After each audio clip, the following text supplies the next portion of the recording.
Hi, I'm Karen and he's Ken, and together we're the Grand Canyons. Welcome, welcome, welcome to another episode of Relationship Matters. Relationship matters. On this episode of Relationship Matters, we're going to talk about how to grow your relationship while growing your finances. No finance, no romance. This episode of Relationship Matters is being sponsored by Red Family Dentistry, where we want to see you smiling. Welcome back to another episode of Relationship Matters, and we are the Grand Canyons. Yes, we are. And today we're going to talk about one of the number one reason why couples break up. And what is that? Finances. Money. Here's a moolah. Hey, dinero, all of that. And we're going to talk about cheddar. That, keep going. I don't know nothing else. All right, that's it. So we're going to talk about how you can build your finances and your romance at the same time. Mm-hmm. So did you know, Nip, did you know that finances was the number one reason why couples got divorced? Did you know that? No, I didn't until you said it. Yes, I was reading about it. And also there was a University of Utah study, get this, that said, if you argue about money once a week, at least once a week, you are 30% more likely to get a divorce. Wow, just once a week? Once a week, 30% wow. more likely. And there's a reason behind that, and we're going to talk about that reasoning in a minute. So what Ned and I have done, we have come up with 4 things that we've done. Because there was a point in our marriage where we didn't have a penny. We didn't have a dime. Ned, do you remember telling the story about us going to Wendy's and we didn't have the money? We were like broke. We were like for real broke. And we were sitting around the house. No, we were riding in the car, and you got a little. You were a little upset. I was upset about where we were. Man, I can't even. We were talking about our financial situation. Yes. He was like, I can't even take you out. I want to take my wife out. I can't even take you out.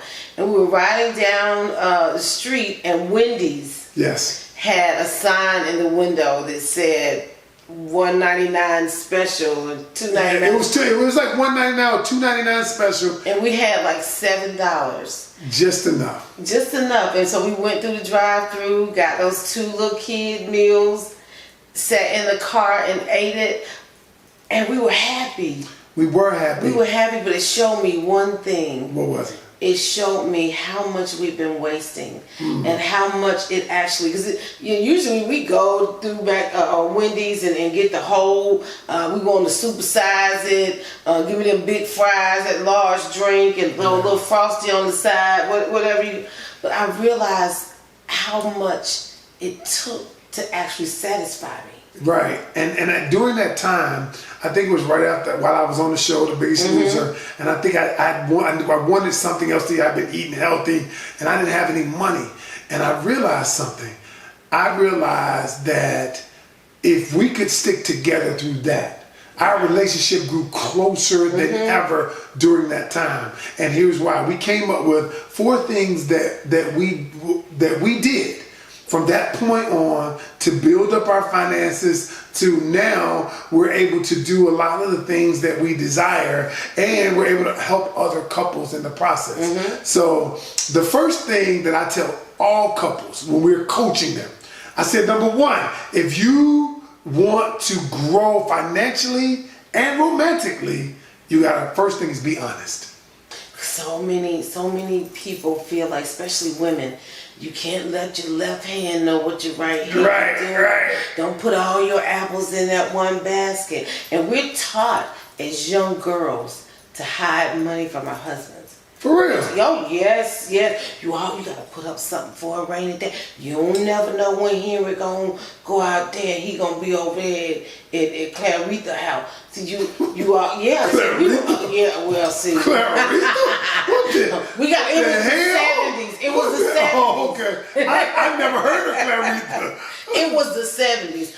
But we teach our young women how to be dishonest with their husbands with finances. And men Teach too. them that. So what happens is, the reason I say be honest, if you got an account on the side, tell them about it. Because there have been times where Net's an entertainer, she's a comedian, I get money that she might not know about, and I'll tell her, hey, we just got in a check for $1,500 or whatever it is. Mm-hmm. I could easily hide that. If you got, and here's the thing. And myself too, because a lot of times I get paid in cash. And so I could easily slip a couple $100 out and then tell you this is what I got. That's true. And the reason we say that, because if you got bad credit, if you got a student loan or debt that you might bring into a marriage, if you got a judgment against you, you've got to be honest about that, because the deception alone, that deception opens the door for more mistrust. And whenever you have mistrust in a relationship, it cannot grow. So what I always say, you might not like the answer that a person's going to give. Give it to them anyway. Because number one, they're going to respect you for telling. Number two, they're going to trust that if they ever come up in a situation where trust is needed, they know that you're going to come through. Oh, that's good. That's good. So we tell each other about everything. All of the debt, the stuff that I've done, the whole credit when we first started, all of that. Just be honest. Now, you don't tell everybody, but you tell, if you're thinking about being in a long-term relationship that leads to marriage with a person, then I say tell them. Yeah, I think you own that. Yeah. Number two. Establish your goals. Establish goals. See, there's nothing like goals. People working together on a goal, there's synergy that is created. People grow closer whenever they're in a fight together. Whenever they're in a fight, whether it be if you're both going through a situation and you're fighting together, the act of you fighting together, it makes you grow together. Here's the thing. You ever seen military guys? They don't say, I'm fighting for my country. You know what they say? I'm fighting for my man next to me.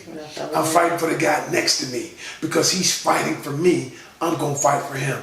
And in the relationship that we're in, your spouse or your potential spouse goes to work every day. And if you believe that person has your back, if you believe that person got you, as they say, I'm going to ride with you, ride or die with you, you're willing to ride or die with them.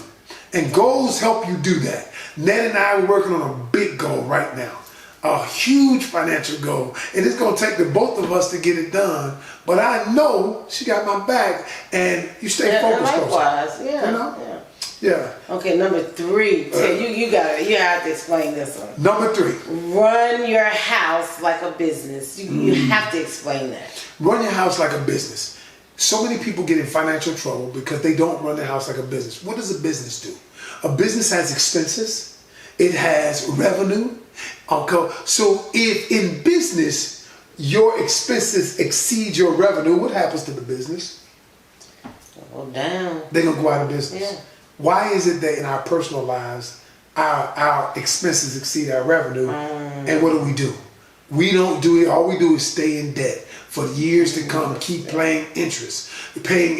So what we decided to do is we live on a budget. We live on a budget. We budget everything pretty much. Blow money, vacation money, because that's what we do in our business. I remember one time I was out with a girlfriend, and we were shopping, and I wanted to buy something. Well, it wasn't in the budget that we, you really, really run the house like a business. So I said, well, let me call and see if I can buy this. And she was like, what? And I was like, yeah, I need to see if it's okay that I spend this money. And she thought that was just like the craziest thing. But that really works for us. It works for us. And we're going to get to that in a second. And here's the thing. Bank accounts. One of the biggest questions we get.